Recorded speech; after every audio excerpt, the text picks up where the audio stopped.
Itapecuru Notícias. Olá, sou Alphatrix, venho trazer para vocês notícias de Itapecuru Mirim. Venho trazendo exclusivamente o bicentenário de Gonçalves Dias, sendo representado pelo Farol do Saber. Então vamos!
shows do Ayrton Senna e do Mortifiquei, do Caio, né?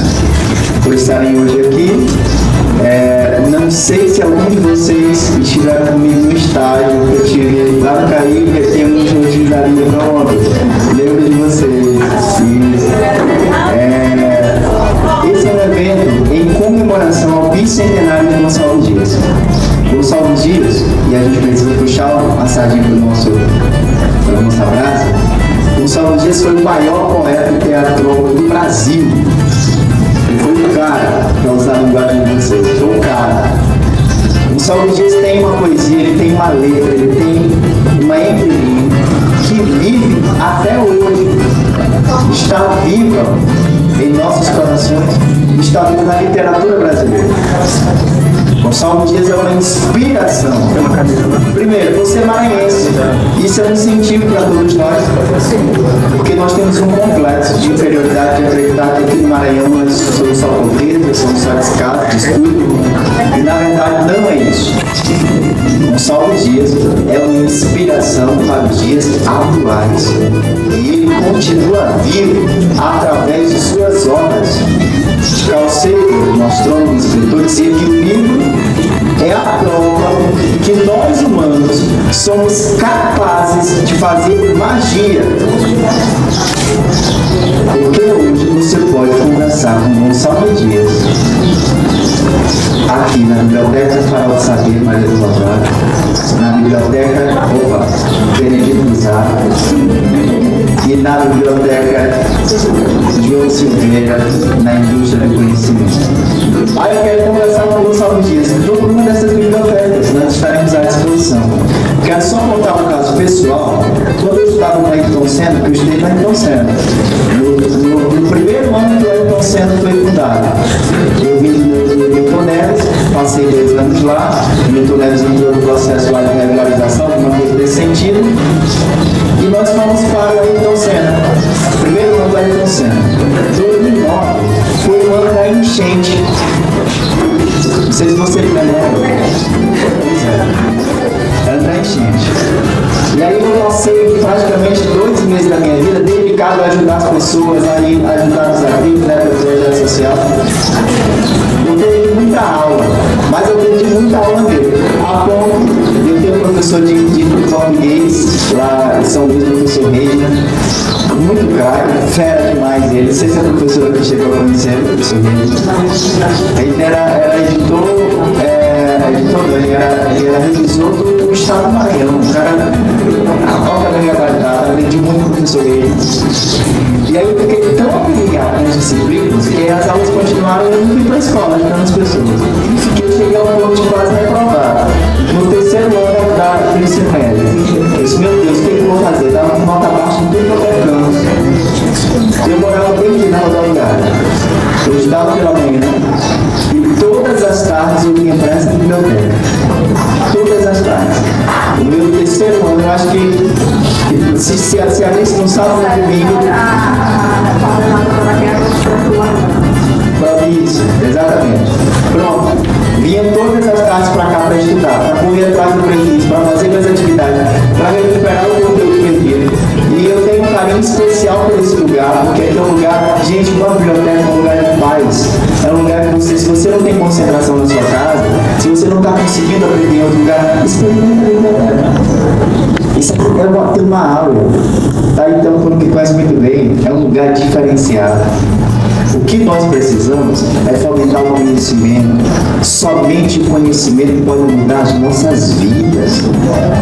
As nossas vidas, a mudança que nós queremos. Na sociedade, na nossa família, naquele... O meu apelo é para que vocês utilizem esse espaço. O meu apelo é para que vocês vejam o exemplo de Gonçalves Dias e consigam se inspirar neles e tornar-se novos Gonçalves Dias, novas Mariana Luz, novos Leonardo Rodrigues, com um nome particular para vocês e levar a nossa cidade à frente. Vocês são extremamente capazes e nós precisamos de vocês para que a nossa cidade se torne cada vez melhor. Quero passar a palavra agora para o senhor Juscelino, que vai ajudar as boas também e fazer a leitura. Bom dia de novo, gente. Bom dia. Então, em primeiro lugar, eu gostaria de agradecer a Deus por esse momento. Em segundo lugar, eu gostaria de dar umas boas-vindas a todos vocês. Dizer de um coração que eu estou feliz demais de vocês estarem aqui, tá? Tanto meus companheiros aqui de função, de profissão, como vocês, futuros mestres, talvez poetas, escritores, professores e quem sabe médicos e por aí vai. Então, obrigado por estarem aqui. Obrigado do fundo do coração às professoras que se dispuseram a estar aqui com seus alunos, representando o Ayrton Senna e o Kaique. E também eu queria dizer para vocês o objetivo maior que o nosso secretário já falou, do nosso momento aqui, que é falar sobre o bicentenário de nascimento do nosso grande e eterno poeta Gonçalves Dias. Maranhense como nós, que ele acabou de dizer que é um orgulho para nós, maranhense assim como ele. E esperar que esse momento seja bem satisfatório, que a gente saia daqui com um leque maior do que a gente já carrega de conhecimento e que tudo dê certo.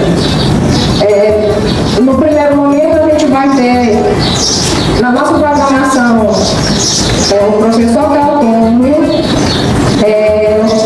o nosso secretário já falou, vamos ter o nosso Edvan, que vai fazer o nosso Gonçalves de Junho, vamos ter o nosso aluno aqui declamando uma poesia, e sem esquecer que nós vamos ter para estar chamando, alertando aí o que vai acontecer aqui passo a passo, a nossa mediadora, que eu passo a palavra para ela agora, a professora Ascensão. Tá?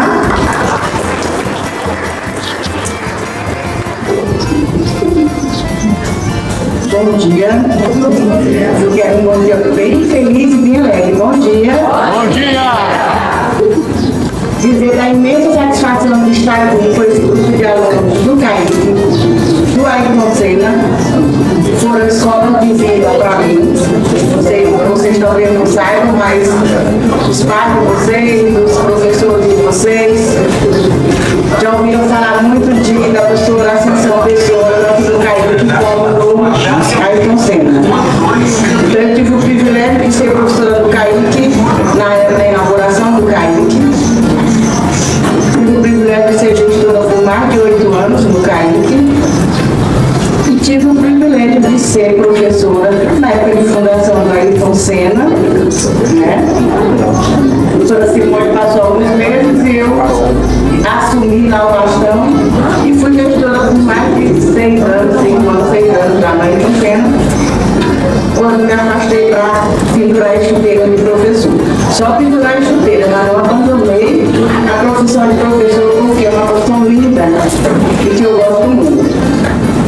Então, a minha função hoje aqui, em primeiro lugar, é agradecer a Deus, agradecer esse momento e dizer que a Biblioteca Sarau Saber Maria do Rosário Barros Amorim está fazendo hoje a segunda etapa dos projetos Diálogos Gonçalvinos, que é em homenagem ao bicentenário de Gonçalves Dias.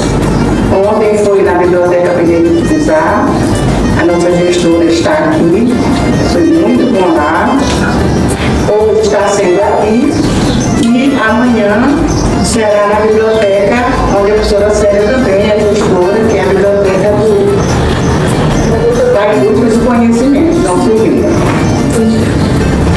Então, Gonçalves Dias, nós chamamos Antônio Gonçalves Dias, que o professor já falou, ela já falou, foi advogado de formação, foi poeta, foi professor, crítico de história, etnólogo, jornalista.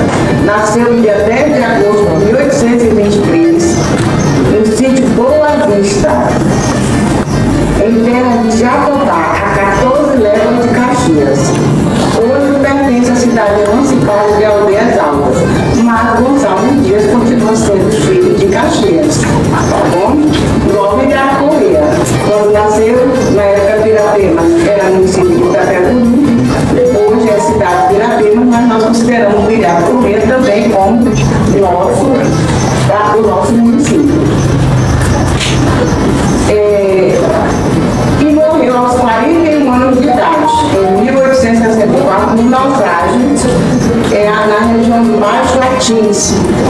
na Baía de Cumã, lá no município de Guimarães. Nós vamos trazer para falar de Gonçalves Dias, nada mais, nada menos do que Teodoro Fonseca, que eu gostaria que ficasse aqui à frente.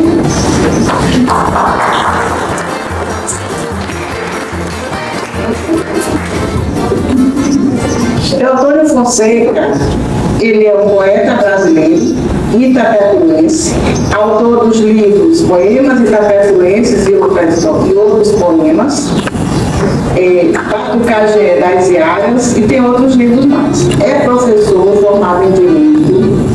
O poeta Teodoro Fonseca se produziu na literatura poética por volta dos anos 90, com poesias publicadas no jornal de Itapecuru, e também na escola, nas escolas por onde passou, recebendo vários prêmios literários, onde se destacava como intelectual da cidade de Itapecuru, um amante da literatura. Não precisa dizer que ele vivia dentro das bibliotecas, que é o campo fértil para ele, as bibliotecas. Vamos trazer também aqui para compor essa mesa, na verdade é uma roda de conversa, o poeta Edmond Caldas, por favor.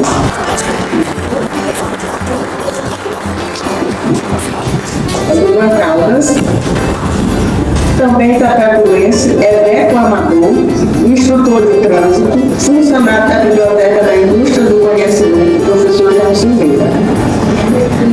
E nós temos também aqui, nós vamos iniciar essa fala com o nosso aluno Cláudio Viana, do primeiro ano, cadê o Cláudio? Ele é aluno do Ailton Senna, do Educa Mais, e ele vai recitar, abrir a nossa roda de conversa, recitando uma poesia de sua autoria. Para a professora Gilmara, vamos lá, seu Cláudio, é todo o seu espaço. Vamos iniciar.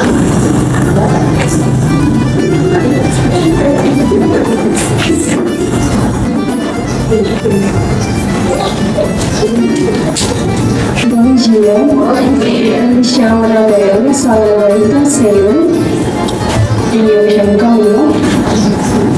Ela também é aluna da Ailton Senna. A gente vai começar com uma breve peça, tá? Não acho estranho, porque ela vai estar bem agitada. Então vamos lá.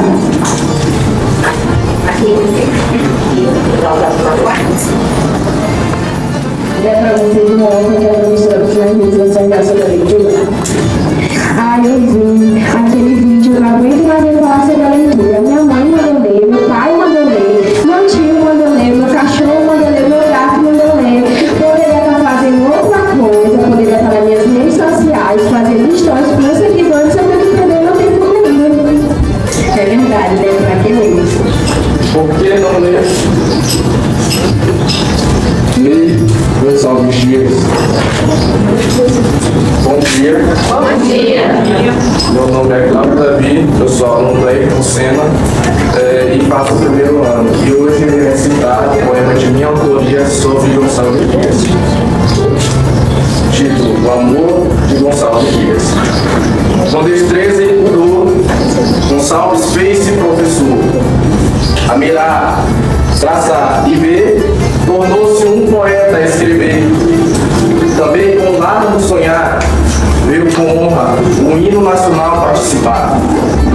Em Caxias nasceu esse grande autor, que em linhas escreveu com paixão e amor. Como qualquer um, Gonçalves se apaixonou. Porém, um triste homem, Ana Amélia, o tornou. E seu coração, partido por seu amor tão sofrido, o fato obtido o trazia muita dor. Por a jovem ser branca e ele mulato, não teve a felicidade de tê-la consigo. Para eles, essa junção seria um desacato. Porém, com confiança e ousadia, ninguém imaginava o que ele faria. Fugir com Ana Amélia era o que queria. Pediu ela em casamento, escreveu cartas, mas logo surgiu um grande tormento. Abandonar seu amor ou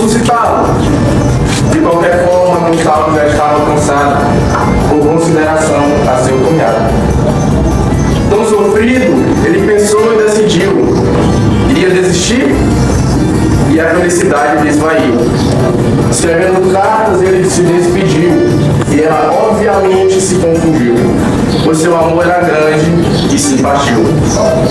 Gonçalves, em tristeza, partiu para o rio. Anamélia sentiu-se recusada. Havendo chegado lá, ele não resistiu. Casou-se com Olímpia para esquecer sua translúcida e reluzente paixão, que se destruiu. Sendo oficial do Brasil em educação, voltou para a Europa em missão. Em felicidade ficou, pois no seu casamento se deixou. Por que então havia deixado tão amargamente seu grande amor? Ele arrependia-se todo dia pela sua escolha errada. Ah, como ele sofria!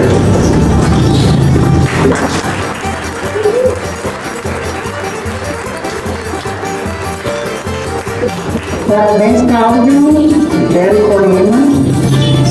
A gente agradece também a presença da professora Anaí, com seus alunos, muito prazer conhecê-la. Agradece a gestora da escola, do Dalton, né, que é uma pessoa incansável em fazer com que essa escola seja cada vez melhor. A professora Gilmara, com seus alunos também, extensivo também a direção da escola, né? E agora nós vamos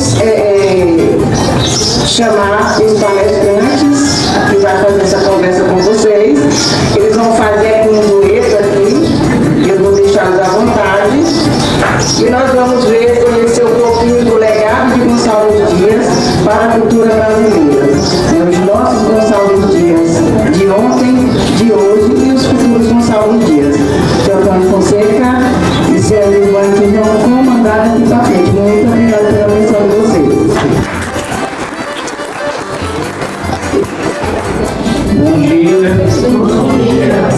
Gostaria de inicialmente falar da nossa grande alegria de estarmos aqui e dialogarmos acerca de um tema de tão alta relevância para nós maranhenses, para nós brasileiros, que refletimos acerca do legado desse grande homem, desse grande escritor, que marcou perenemente a história da nossa literatura e da cultura brasileira.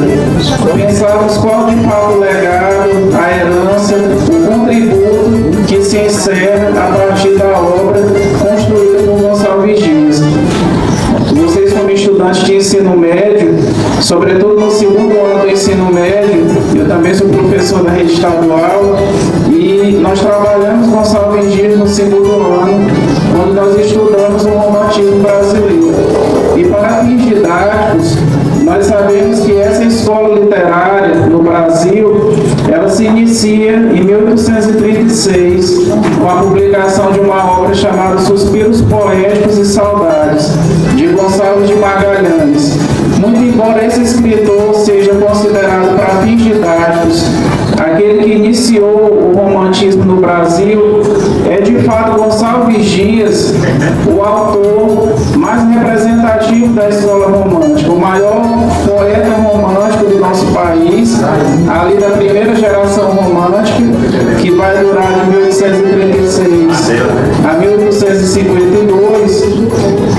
E Gonçalves Dias tem algumas particularidades em sua caminhada de vida, em sua história vivencial, que nos faz também refletir no país de hoje, no contexto atual, e que nós temos um país com tantas desigualdades, com tantas vulnerabilidades, que nos faz também pensar em uma frase de um sociólogo brasileiro chamado Raimundo Faoro, que fala que o Brasil é uma república inacabada. Nos faz também pensarmos em uma outra frase emblemática de Joaquim Nabuco, que nos disse que a grande questão do Brasil não era abolir a escravidão, mas a herança que a escravidão deixaria marcada na cultura e na sociedade brasileira. E esses dilemas, essas mazelas históricas e sociais do nosso país, como o racismo estrutural, o preconceito étnico, as desigualdades, tudo isso marcou também a vida de Gonçalves Dias. E aí nós podemos pensar em um fato interessante da biografia dele, que o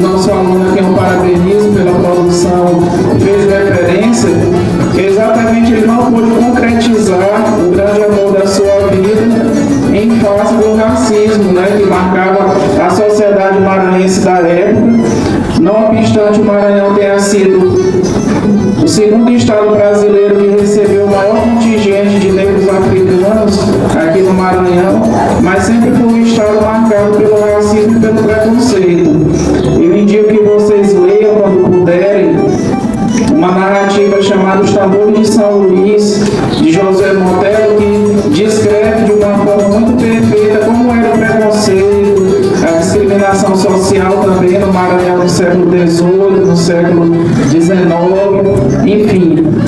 E Gonçalo Vigia se apaixona por essa mulher, Ana Amélia, só que a família de Ana Amélia impede que eles se casem. E eles não contraem núpcias por quê? Porque Gonçalo Vigias era mestiço, era filho de um português com uma mulher que não se sabe ao certo a condição étnica dela, mas ela tinha sangue indígena e negro. Então eles impedem que eles se casem.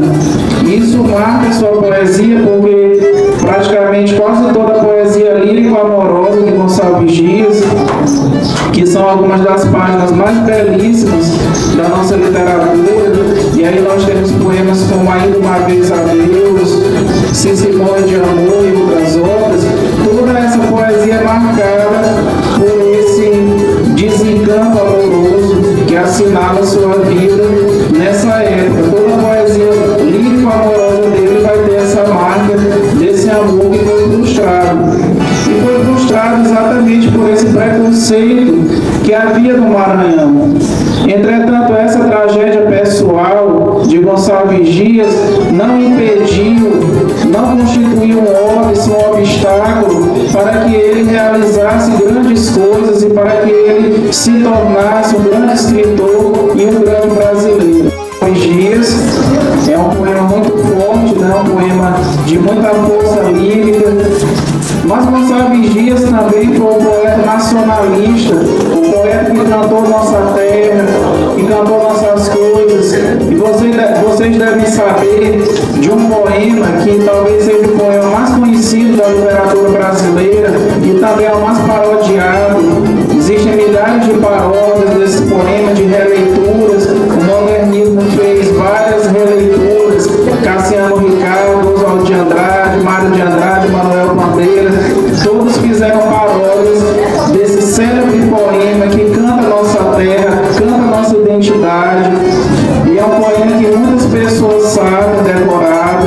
Inclusive, é um daqueles poucos poemas que transcende o livro e que se torna parte do discurso das pessoas. Assim como aquele poema Havia uma pedra no meio do caminho, de Carlos Drummond de Andrade, esse poema também é conhecidíssimo. Isso atesta a força de Gonçalo Vigias, porque a força de um poeta, escritor, é quando ele transcende os livros e passa a compor esse acervo de referências de uma sociedade, de uma civilização. A Canção do Exílio, esse grande poema, essa grande obra, escrito por Gonçalo Vigias quando ele estava morando na Europa, em Portugal, e ele cria, ele constrói esse poema para falar da sua saudade, da sua nostalgia, do seu desejo de regressar e de reencontrar as belezas do nosso país que ele também cantou, e o nosso poeta aqui vai estar também declamando esse exemplo da nossa poesia nacionalista. Bom dia de novo. Canção do Exílio, Gonçalo Dias, como ele falou, é a paixão que ele tem pela sua terra, que ele sente a saudade, como eu sinto saudade de Itapecuru. Inclusive eu fiz até uma poesia, Itapecuru, minha paixão.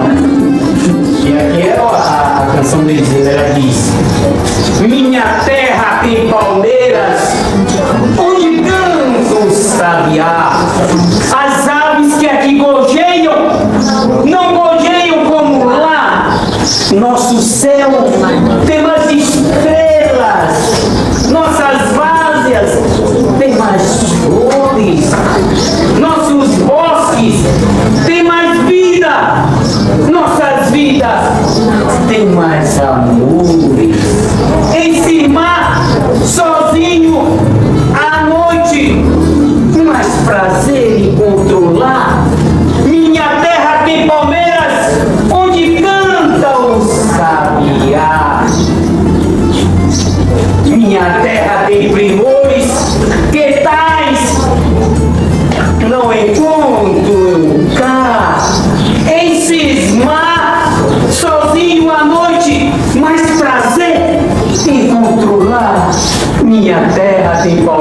palmeiras, onde canta o sabiá. Não permita, Deus, que eu morra antes que eu volte para lá, sem que desfrute os primores que não encontro por cá, sem que ainda avistei as palmeiras onde canta o sabiá.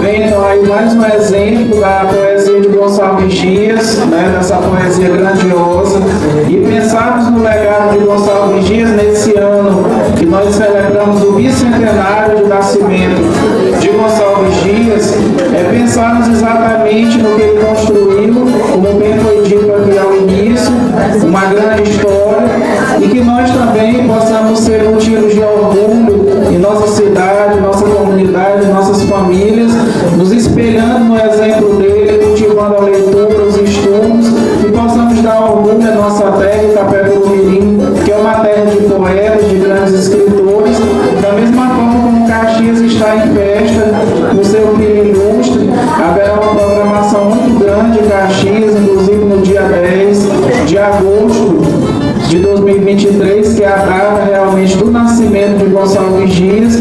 Quanta honra e quanta alegria Caxias vivencia por um filho tão ilustre, que levou o nome da cidade, do seu município, para todo mundo. Da mesma forma como aqui em Itapecuru nós temos Mariana Luz, que é a nossa representante, conhecida em todo o Brasil e já fora do país também reconhecida, né?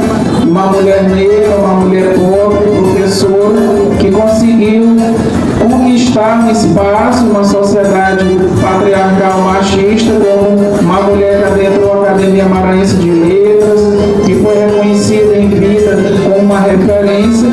Então, que nós possamos também nos espelharmos nesse exemplo, nesse legado. De Gonçalves Dias nós temos o exemplo da persistência, da perseverança nos estudos, da preocupação com a construção desse país ainda no início do nosso país independente. Ele assume esse desafio de contribuir com a reforma da nossa educação, escreve o dicionário Tupi, estuda nossa cultura, nosso folclore, como um verdadeiro antropólogo. Ele faz vários estudos, enfim, contribui com a nossa literatura, com as nossas letras, através de suas obras.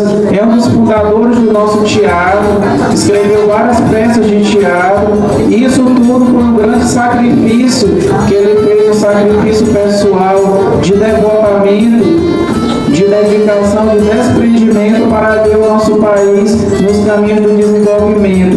E o desenvolvimento de um país não perpassa apenas o aspecto econômico, mas também o desenvolvimento cultural, mas também a nossa educação. E está ao nosso alcance, ao alcance de cada um de nós, a maneira de Gonçalves Dias também trilharmos um caminho virtuoso, um caminho de amor pela leitura, valorizando também as nossas bibliotecas, os nossos aparelhos culturais que têm esse condão de nos transportar para novos lugares, como o nosso secretário bem falou, que nós possamos valorizar esses espaços, valorizar também as nossas aulas de língua portuguesa, de literatura, e conhecermos todo esse legado, toda essa obra construída por Gonçalves Dias. Eu vou me colocar também à disposição, se vocês quiserem fazer alguma pergunta, algum questionamento, vocês podem ficar à vontade. Muito obrigado.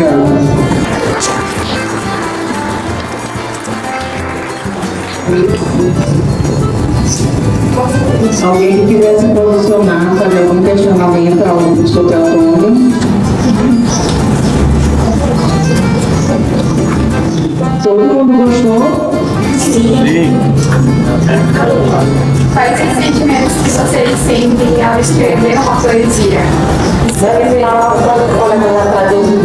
Qual o sentimento que vocês sentem ao escrever uma poesia, ao declamar? Está anunciando uma nova história, para que todos possam ouvir.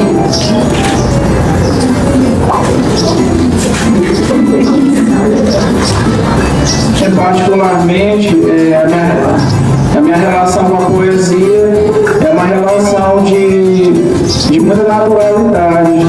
O meu processo criativo, ele é um processo muito espontâneo e é um motivo de muita alegria quando eu consigo concluir um texto, quando eu escrevo um texto literário. Já tenho 6 livros publicados e cada novo texto tem uma particularidade, tem uma essência, revisita um tema, inaugura um tema novo dentro da obra do poeta. E existe uma satisfação pessoal muito grande quando você conclui, quando você revisa seu texto e você percebe que aquele texto tem a forma que você queria, que você buscava. Claro que é um processo também que você descarta muitas coisas, nem tudo você aproveita para lançar em um livro. Alguns poemas você deixa ali guardado na gaveta e um tempo depois a gente reescreve, burila, faz ali intervenções, mexe uma vírgula, tira uma palavra, substitui por outra. É um trabalho artesanal, o trabalho com a linguagem é um trabalho artesanal, mas ao fim é um motivo de muita satisfação quando você vê um poema pronto. Só que cada poeta tem uma metodologia, tem uma forma, um processo criativo diferente. Alguns poetas escrevem meticulosamente um poema, outros poetas fazem um poema só na luz daquela inspiração do momento. Eu sou esse poeta, eu escrevo, a poesia praticamente nasce pronta. É um processo, em relação a mim, é um processo quase mediúnico, é um processo muito... O poema nasce pronto e eu quase não mexo no poema. Eu não gosto muito de reescrever aquele texto. Mas cada poeta tem uma forma. Tem aqueles que acham que a poesia não é tanto inspiração e mais transpiração, mais trabalho. Então cada um tem um processo criativo e a gente vai descobrindo esse processo ao longo da vida, desse nosso manejo com a linguagem. Agora o poeta Edivan vai falar do processo dele. Como é teu nome? Rony. Ele tem 60 a gente vai saber. Bem, como você falou, como você se sente escrevendo uma poesia, Então, como você está com sabedoria, é um prazer, é uma alegria, é como se tivesse um filho, Então, é um prazer, uma alegria imensa quando a gente escreve um texto, uma poesia. Como ele falou, cada poeta ele tem uma metodologia. Agora, a emoção que você coloca na poesia depende de cada um. Eu escrevo todos meus alunos, eu escrevo para a maioria. E muitos poetas e muitos escritores fazem trabalho para a alta categoria de estudiosos, é isso aí. Eu gosto mais de trabalhar a linguagem que meus alunos entendem. Eu trabalhei a vida toda no ensino médio, gente. Pode ser um tempo fundamental, mas a minha escola foi o ensino médio. Então, quem eram meus alunos, quem eram os meus professores? Eram os meus alunos adolescentes do ensino médio. Do ensino fundamental de 5º ao 9º ano. Então, eu escrevo para essa faixa de idade. Então, é prazeroso. É o encantamento que dá falar essa linguagem jovial. Viu? Mais alguma pergunta?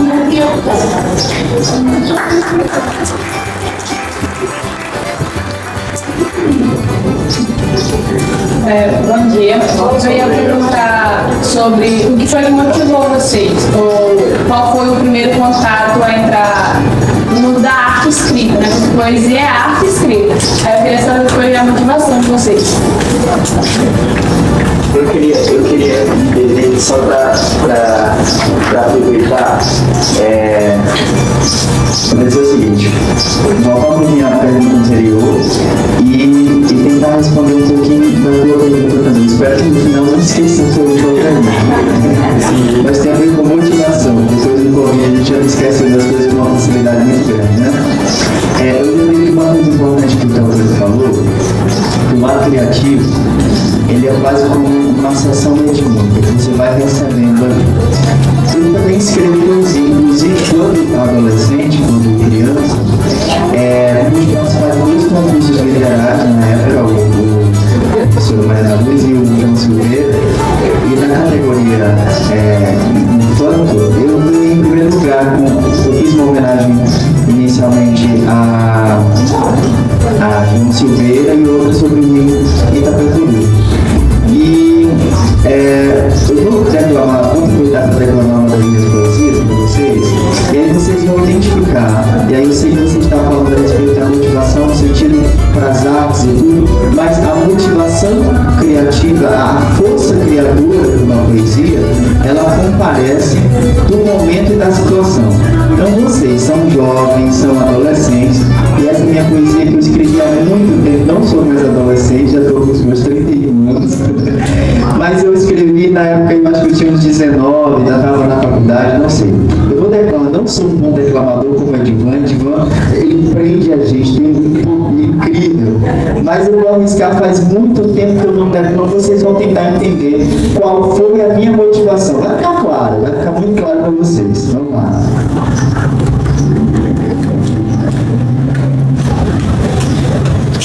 És tu. Não eras tu? Aquele vento pensante, tremulante que me fez correr? Quem era então?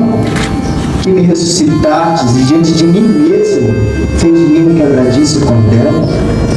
É claro que eras tu. Se assim não fosse, de onde veio aquela frase desconcertante, aquele meditar sem julgamentos, aquele sonhar de datas impregnadas das coisas que gosto de fazer? Foi você. Era de teu sorriso, que fantasmagoricamente encheu de lágrimas de amor, que ardeu tão sublime, que desejei vestir-me novo, que desliguei-me de tudo e sonhei com aquilo que é o passo das ilusões e jamais poderia me apresentar. És tu, com tua graça iluminada, com tuas doces lembranças, com tua desentada, com tuas feições, afeições e posturas amorosas. És o recurso dos desvaneios mais incoerentes que tive. És o traço mais amável de minha caligrafia. És o pesadelo mais deliciosamente desejado. És o pensar mais estranhamente não pensado. És tudo. E se fosse nada, seria apenas um almejo livre em meu bom sincero coração. Então, gente, imagina eu tentei reclamar com o sentimento do momento. Percebam? Muito provavelmente esse rapaz estava super apaixonado. Olha, me pasmem, eu acho que eu não fui respondido. A ideia, mas está tudo bem, já passou, já foi. Mas vocês perceberam que essa poesia foi escrita com muita emoção, quase como se fosse um grito, quase como se fosse um descontentamento na medida em que você entrega tudo, você se joga todo, mergulha numa força absurda. É esse momento que a gente precisa sentir. E na verdade vocês vivem a última época da vida, que é exatamente essa. O momento em que a gente mais vive as emoções, o momento que a gente consegue sentir com muita força tudo isso. Esse é o momento, talvez, que vocês têm que isso vai acontecer ao longo da vida, mas esse é o momento primais da criação, do poder criativo. Todos vocês são convidados a isso, sabe? Eu faço um pouco quando eu sou daqueles que diz assim: se eu não sentir profundamente na alma que eu devo escrever, eu não tenho tempo. É por isso que eu tenho poucas poesias, eu acho que eu tenho mais 50, 60 apenas. Porque eu sou daqueles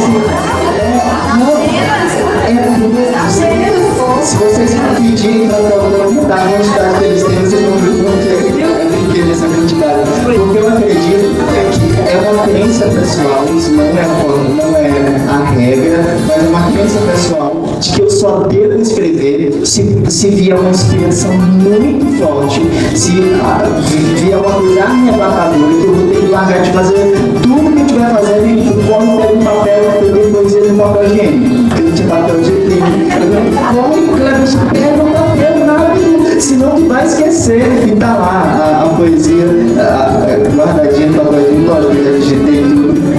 Pronto, então, e aí isso você transforma, o legal da poesia, o legal de criar, é que você vai transformar isso para toda a tua vida. Não vai ficar só na poesia, no que você escreve. A criatividade, ela extrapola o mundo das artes. E vai para os teus relacionamentos, vai para a tua família, vai para as tuas relações com todo mundo, sabe? Vai para a música, vai para a pintura, para todas as dimensões. Eu acho que isso é importante, mas eu vou deixar aqui os nossos amigos da mesa continuem e concluírem a pergunta.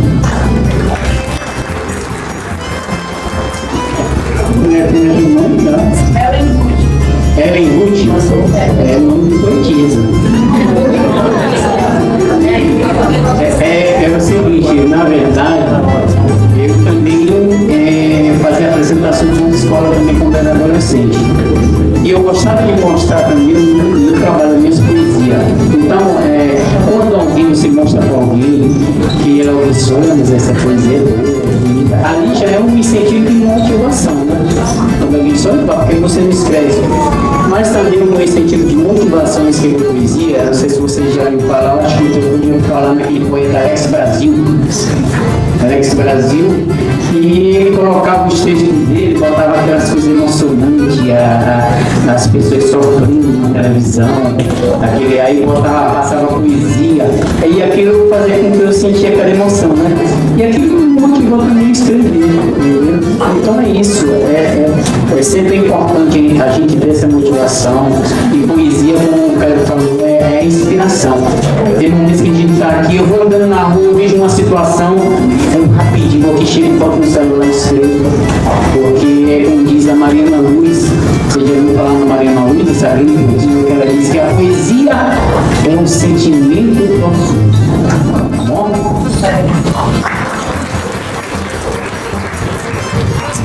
Esse processo de criação em relação à Ascensão Pessoa, eu fiz meu primeiro livro, na época da adolescência, mas eu só fui publicar muito tempo depois, já casada, com 4 filhos e tudo mais.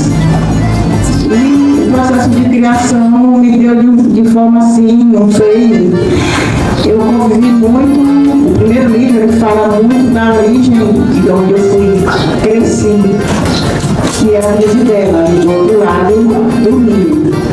Então, esse foi o meu início do meu processo de criação. Eu fazer ditado, fazer leitura, fazer interpretação, desenhar, brincar com o corpo. Então, nossos professores, apesar de não ter o conhecimento da formação que os professores em arte têm hoje, mas eles faziam com o coração. E não era uma coisa obrigada, a gente ia por prazer. Célia sabe, né, Célia? A gente ia por prazer para essa aula de sábado. Ninguém queria faltar a aula de sábado, porque a gente aprendia brincando. E a gente aprendia até a forma de como pegar o caderno, o livro, como se postar na frente das pessoas e fazer uma releitura ou uma leitura. Então, esse processo de criação, para mim, no início, foi muito importante. Um outro caso que me fez renascer era a minha mãe. A minha mãe estava dando uma e ela tinha uma biblioteca imensa. E ela pegava os livros da biblioteca e lia para a gente todas as noites, como se fossem novelas. Na melhor parte, pá, hora de dormir, amanhã continua. E a gente ficava naquela expectativa, esperando o amanhã. Então, esses processos fez com que eu desenvolvesse o amor pela literatura. Eu não sou formada em língua portuguesa. Eu tenho cursos de língua portuguesa, mas eu não sou formada. Eu sou formada em biologia, tenho licenciatura em biologia e tenho especialização tanto em biologia quanto em gestão e planejamento. Não sou formada em língua portuguesa, mas eu gosto, amo o que eu faço e é através desse processo de criação que eu desenvolvo todos todos os dias, tudo que eu faço na minha vida. O terceiro processo foi meus netos, resultado de 5 livros infantis.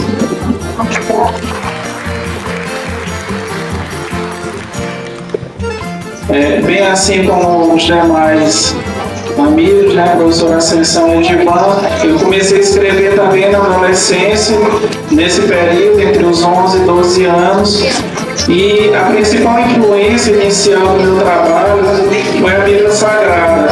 Mas é interessante que, ao ler a Bíblia, os livros que me chamavam mais atenção eram exatamente os livros ou de uma natureza mais filosófica ou poética. O livro de Jó, Lamentações de Jeremias, Cântico de Salomão, Salmos. Então já havia de alguma forma, de uma forma embrionária, um apreço maior por essas obras de natureza mais poética do que aqueles livros mais históricos da Bíblia. E logo também eu privei da amizade do professor João Silveira, que foi um grande intelectual itapecuense, que é o patrono da nossa Casa de Cultura e da Indústria do Saber. Nós éramos vizinhos e conversávamos muito. E ele me falava sobre a importância da cultura clássica. Então, desde muito cedo, eu comecei a ler os poetas gregos, os poetas latinos, Homero, Virgílio, Ovídio, Dante, que é da literatura italiana. Eu confesso que a minha poesia não é uma poesia fácil, não é uma poesia simples, porque ela bebe nessas fontes. Eu estou sempre revisitando esses temas. A mitologia grega, que é a grande referência do meu trabalho, só que os mitos gregos ressignificados, né? Uma outra matriz muito importante da minha obra é a cultura negra, a cultura afro-brasileira. Também sou estudioso das religiões de matriz africana, então eu revisito muito essas temáticas. E em relação ao processo criativo em si, como eu bem disse antes, é uma manifestação. É uma questão muito enigmática, como cada escritor, cada poeta produz. Inclusive eu tenho vários vídeos produzindo. Já pedi que minha esposa sempre filme quando eu estou produzindo, que às vezes parece que é mentira você dizer que o texto nasce pronto, você sempre escreve. Então cada um tem um processo criativo. Hoje em dia existem técnicas. Como a professora Ascensão disse, todo mundo pode escrever. Existem as oficinas de escrita criativa, se vocês já ouviram falar, que são técnicas de escrita que é trabalhar que você se torna um escritor realmente. Oficinas de escrita criativa, oficinas de poesia, oficinas de prosa, e aí você aprende as técnicas. Eu tenho um livro, por exemplo, chamado O Ofício do Escritor, Arte da Ficção, que é um livro que ensina todo passo a passo para você escrever. E existe também um outro livro chamado Estrutura Mística para Escritores, porque boa parte dos livros, sobretudo dessas sagas que a gente tem aí, Crônica do Fogo do Gelo, enfim, elas seguem o que a gente chama de a jornada do herói. O Dr. Cleves conhece bem, é um pensador chamado Joseph Campbell, que ele escreveu O Poder do Mito, As Máscaras de Deus, tem várias obras dele, e existe um percurso que o herói desenvolve. E essas sagas, elas seguem a jornada do herói. Se você conseguir dominar essa questão da jornada do herói, né, quando ele descobre a missão, os desafios que ele tem, a conquista amorosa, aí aparece a figura do bruxo, da força antagônica, da maldade que ele vai lutar contra. Se você conseguir desenvolver isso muito bem, você consegue escrever. Às vezes a gente vê um livro, aí desses livros que vendem milhões, né, essas sagas com livro de 800 páginas que vendem muito, e você diz, poxa, como é difícil. Como é difícil você escrever um livro tão grande, mas é uma técnica que não se torna difícil você conseguir escrever um livro desse, porque basicamente é um roteiro que você tem. Mas a melhor escola para quem quer escrever é ler bastante. Essa é a grande escola, é ler sobre literatura também, e essa diversidade é importante de nós termos quando a gente caminha nesse mundo das artes. Nós vamos encerrar o ciclo de perguntas com ela aqui.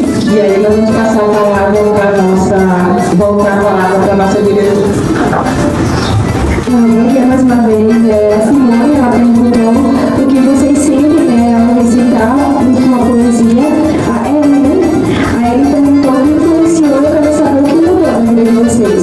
Se mudou diretamente na forma de vocês olharem o mundo que mudou. Eu também fiquei na curiosidade de saber a quantidade de poesia de vocês.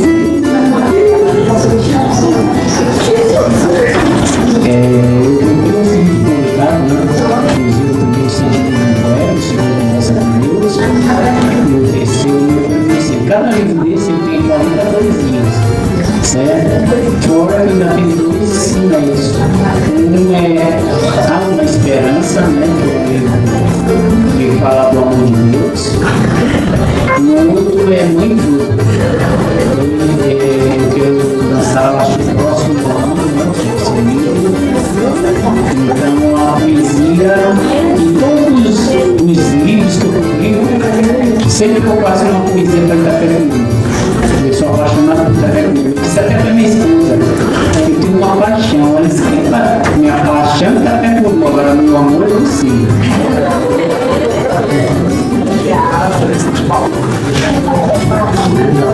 Essa pergunta é muito importante. Ontem nós estávamos na biblioteca e eu falava sobre a importância que a biblioteca pública dirigida por Gozado na minha formação, da mesma forma que o falou no saber para o Dr. Cléber, como ele bem disse. E toda a minha formação transcorreu dentro de uma biblioteca. Eu sou filho de uma professora, você sabe que livros sempre foram caros no nosso país e o acesso era muito mais difícil naquela época, década de 90. Então eu li bastante na biblioteca, é um acervo considerável e isso fez toda a diferença na minha vida, né, em todos os aspectos. Quando eu fui estudar letras em São Luís, eu não tive dificuldade nenhuma em relação ao curso, tive um destaque muito bom, tive a oportunidade de passar nos concursos públicos que fiz nos primeiros lugares. Quando fui fazer direito depois, tive também destaque, porque eu desenvolvi o hábito da escrita, muitas coisas eu já havia lido, então isso sedimentou toda a minha formação. Então eu posso testemunhar pela minha história de vida o poder transformador que a leitura e os estudos têm na nossa caminhada.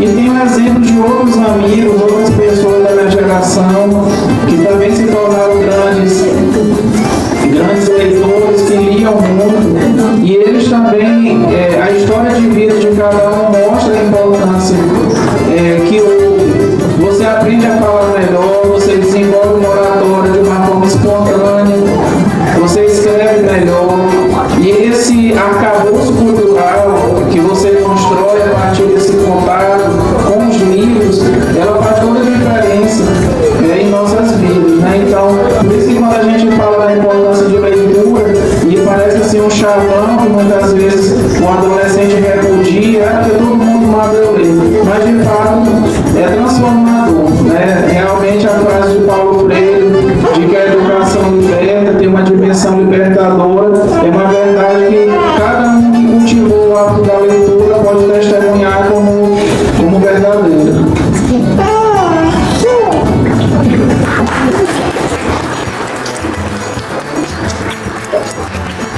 E encerrando esse processo de falas aqui, a questão do que mudou na minha história de vida, eu não tive, na minha fase de adolescência, primeira infância, segunda infância, eu não tive acesso à biblioteca. Mas a minha mãe teve acesso à biblioteca. Então ela levava os livros da biblioteca para casa, emprestados. Então, indiretamente, eu também tive, né, todo esse arcabouço da biblioteca. E dentro da minha casa, eu sempre cultivei o cantinho da leitura. Meus livros não eram desperdiçados, meus livros escolares eram feitos cantinho da leitura. Isso eu trago de exemplo para mim e para meus filhos. E o que acontece é que quando se lê, quando se estuda, quando se pensa em qualquer pesquisa, você precisa de se consolidar textos consistentes. Então isso aconteceu muito comigo. Então, como a minha área não era literatura, eu veio lado da ciência, então a minha leitura maior era sobre ciência, era o que estava em minhas obras. Então, eu sempre fui apaixonada pela natureza, eu sempre fui apaixonada pela questão ambiental. E também sempre gostei de trabalhar a questão da sexualidade, como eu disse para vocês, meus professores e meus alunos do ensino médio. Então, o que eu vi? Muitos alunos do ensino médio, eles tinham muitas dúvidas com relação à sua sexualidade, né? A sua transformação, o seu ser homem, ser mulher. E isso é a questão das doenças sexualmente transmitidas, da IVST, da DST, da questão do preconceito. E eu levei isso para a sala de aula. A gente trabalhava isso em roda de conversa. E muitos homens, eu ficava prestando atenção, muitos homens casados, no seu nome, eles tinham muitas dúvidas. E às vezes eu dizia, gente, eu não sou médico, pelo amor de Deus. Mas eles confiavam em mim por quê? Porque eu tinha ética no trabalho, eu era aquela pessoa que trabalhava com seriedade esses temas. E esses temas me fizeram ler muito, trabalhar muito com esses temas, me fizeram ler muito sobre vários assuntos a respeito da sexualidade. E ainda fazem. Então, daí é o resultado desse trabalho, que eu não tenho só poesia, viu? Então, esse resultado de educação sexual e saúde escolar foi fruto do trabalho com os meus alunos, foi fruto da minha finalização de curso de biologia, do trabalho de formação. O meu ambiente foi também no processo da especialização, porque eu trabalhava antes a questão ambiental com meus alunos. Eu digo meus, não era no sentido de possessiva, porque para mim, meus alunos eram a minha paixão. Eu fazia tudo em função deles. Eu queria o melhor para eles. Eu queria ser só uma professora. Eu queria ser a professora, aquela que marca seus alunos. Eu tenho muitos alunos formados em biologia por conta desse meu trabalho. Ele chega hoje e diz, professora, sabe qual é a minha profissão? Eu sou biólogo, eu formei na UFRJ, eu sei aqui na Lema, eu formei lá no outro estado, mas eu fiz biologia, com sua causa. Isso não tem prêmio maior e nem melhor. Então, isso, claro, que mudou muito a minha vida. Isso mudou muito a minha vida. Eu tenho 2 livros só de poesia, acho que eu tenho 60 assim, poesias. Eu tenho algumas escritas realizadas para publicar, mas ainda não consegui publicar. E também um livro que eu tenho, que também sua história, é fruto do meu trabalho com os alunos que eu trabalhei no Doutor Neves, quando a gente trabalhava em magistério. A gente trabalhou muito a questão da história de Itapecuru. E eu sinto falta hoje dos professores também trabalhar a história de Itapecuru, a literatura de Itapecuru, a cultura, o esporte, a parte ambiental do nosso município, a geografia do nosso município. Eu fiz isso com os nossos alunos e é fruto também esse livro, o resultado desse trabalho. Ele foi publicado em 1912, mais ou menos, parece. Eu já falei antigozinho. Então, o trabalho nosso é esse, o trabalho de escritor, o trabalho de leitor, porque nós somos leitores permanentes. Antes de ser escritor, nós somos leitores permanentes. E eu espero que cada um de vocês, nesse momento de hoje, com o trabalho que vocês têm na escola, com o processo criativo da escola, vocês possam desenvolver o melhor de cada um de vocês. Não significa que todos nós tenhamos que escrever um livro ou uma história, mas é necessário que você reescreva a sua história, a sua vida, daquilo que você gosta, daquilo que você vê que melhor de você. Faça a sua história a cada dia, a cada momento. E com essa minha fala, eu agradeço a participação de todos, agradeço aqui a mesa, vocês voltando, agradeço ao nosso poeta, Edizão, aos professores que trouxeram vocês, aos alunos, ao nosso programador aqui, nosso poeta de criador. Continue, viu? Que eu não lembro se eu publicar em algum lugar. Rápido que eu esquecendo. Nós estamos com a próxima fim, né, novembro. O nosso tema é o bicentenário de Gonçalves Dias. Convidamos a escola desde já a apresentar seus trabalhos, a colocar seus trabalhos na época que sair os editais. E a gente quer a participação máxima de vocês lá, né? Você, Ana Kaique, foi a Kaique ano passado foi show de bola. Vai ser mais show agora. E o Ayrton Senna também. Viu, gente? Passa a palavra aqui à professora Juscelina. Devolvo a palavra a ela. Muito obrigada pela atenção de vocês.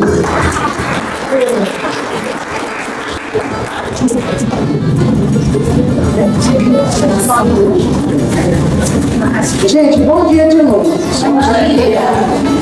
Então, pegando o gancho da professora Ascensão, do nosso secretário e do nosso poeta Teotônio, eu quero pegar o chavão das minhas duas colegas aqui que me chamaram a atenção quando elas começaram a dizer que na casa delas o pai manda ler, a mãe manda ler, o namorado manda ler, e um amigo poeta entrou dizendo: se vocês não gostam de ler, talvez porque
eletiva, né, que é a professora de português que não pôde estar presente, mas acompanhou eles aqui, e biologia, que é uma eletiva, a fisiologia da voz, onde eles estão aqui, onde nós trabalhamos a voz, a fonoaudiologia, né, eu fiquei assim muito encantada com suas palavras, eu também gosto dessa parte da ciência também, né, da minha pós-graduação também, que é educação ambiental, e muito admirada com suas palavras e com seu trabalho.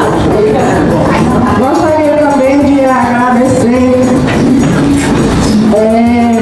ao Unico que está despontando aqui como uma pessoa no nosso meio, mas que foi uma pessoa que está sempre disponível a nos ajudar. Ele fez bicentenário Gonçalo Dias aqui junto para nós, está ajudando lá a professora também, voluntariamente, mas é uma pessoa que de alguma forma ele chegou aqui em Itapecuru recentemente e está mostrando seu trabalho por aí, e a gente detectou ele trazendo suas filhinhas. Eu também que é a sua esposa, suas filhinhas. Eu também estava curioso por que as meninas não estavam usando a máquina fotográfica. Brincadeira mesmo.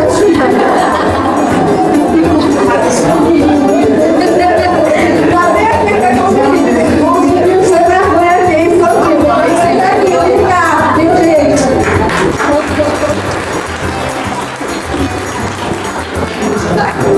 O nosso parceiro Ricardo está trabalhando voluntariamente, mas de alguma forma Deus vai ajudar e vai deslanchar o trabalho dele, e uma alma generosa vai dar um contato aí para ele. E para terminar a nossa fala, eu queria encerrar ouvindo o agradecimento, a voz, a complementação de uma das nossas duas professoras convidadas, ou todas duas. A dona Maria e a dona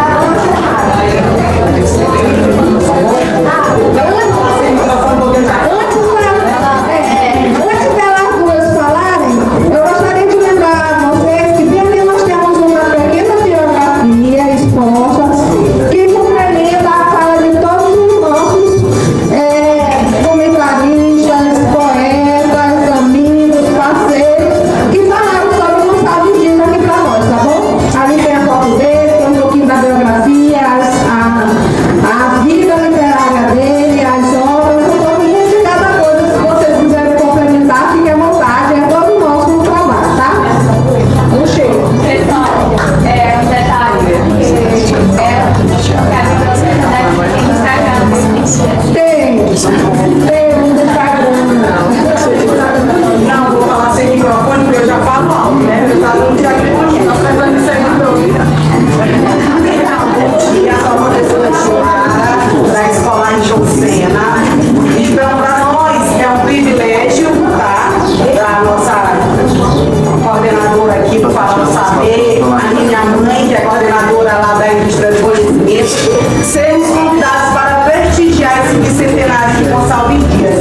A escola está muito feliz de participar desse bicentenário, de ficarmos mais reconhecidos com o nosso trabalho. Nossos alunos, vocês viram aqui o Cláudio, né? Tem todo esse talento maravilhoso, e não é só aqui na escola também, ele é um aluno exemplar, todos. A Emanuele vai se apresentar amanhã lá na Indústria do Saber, né? São alunos maravilhosos, onde nós temos, e vamos ver eles crescer, vamos ver eles, Cláudio, né? Cláudio, sempre esse aluno aqui participativo, estudioso, e ele quis participar da eletiva, como eu falei, que é uma parte diversificada agora do novo ensino médio, que é a junção de duas disciplinas, né? Que é a biologia e o português, onde nós vamos trabalhar a voz, a fonoaudiologia, como que eles devem se comunicar, se expressar. Então, para nós é um mérito, né? É uma honra estarmos aqui participando desse bicentenário de Gonçalves Dias,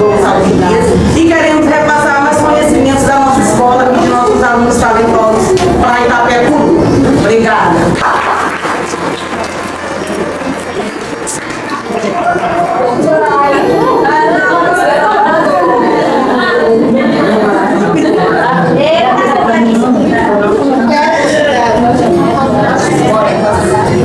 Bom dia a todos.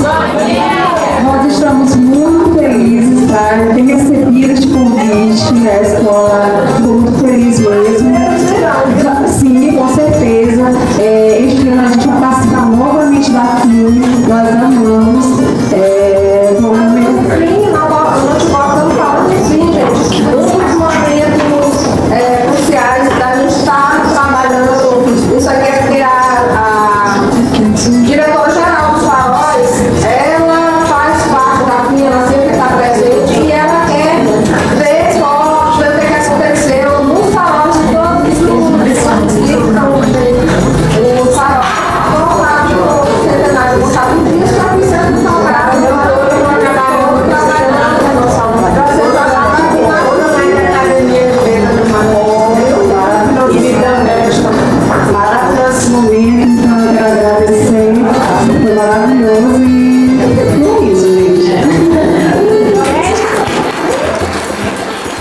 tirasse uma foto. O trabalho não pode fluir, mas eu quero te dizer que o evento foi maravilhoso. Parabéns.